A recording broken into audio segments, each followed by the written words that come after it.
Now, growing up in the 80s girl you are, tell me some of the cool things that we did in the 80s as kids. Well, I was just saying to someone the other day, I think I look at kids on the trampoline now, and I think back to when we were on the trampoline. We actually had two trampolines side by side, just jumping from one to the other. No pads on the springs, no net around the outside. I kind of look at trampolines today and go, how do kids have fun these days? How many times did you fall between the springs? Look, you only get your hands caught once and you won't do it again. So I think, we were pretty good at identifying risk and avoiding that. Now, some of the things we're also talking about that you're saying it's wonderful the choices that girls have now in sports. Would you have loved to have the opportunity to play AFL football when you were younger? Oh, absolutely. I, like all kids, girls and boys, loved watching footy on TV. I'm a big Cats supporter, so I used to run around and pretend I was Gary Ablett, senior that is, Billy Brownless, and kicking the footy in the backyard. Taking speckies on the back of the couch and getting told off by mum. So footy was around for girls when I was younger. Yeah, most definitely I would have played. But in saying that, I loved my time playing basketball and netball and tennis as well. Now, I did hear that if you weren't playing football on the weekend, you're probably a bit of a keen basketballer as well.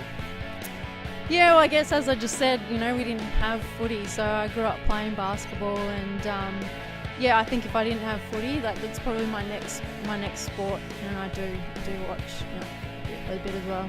Now, 2017 or 2016, drafted to the Western Bulldogs, played 2017 there. Tell us about your experience playing in the AFLW. Oh yeah, it's a little while ago now, but a great experience. I don't think one you could really prepare yourself for. I think being in a different environment, an elite level, it was fantastic at the Bulldogs.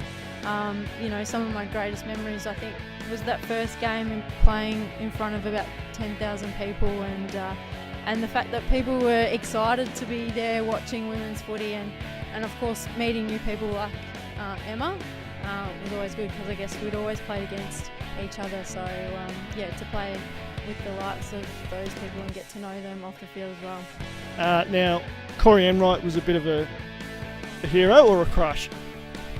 Oh, well, he's a good-looking man, but for his footy, Boris, he's like most of our backline in that era was fantastic. So, Have you met him?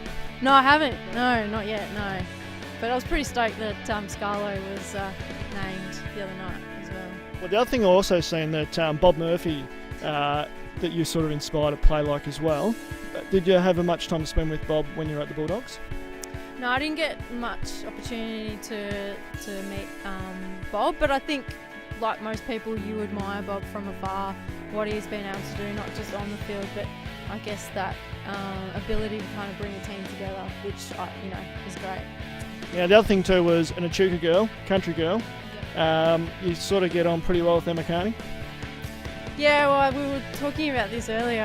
I think that's sort of part of the reason why we have connected well. I guess lots of similar things, growing up in the country, playing a lot of sport.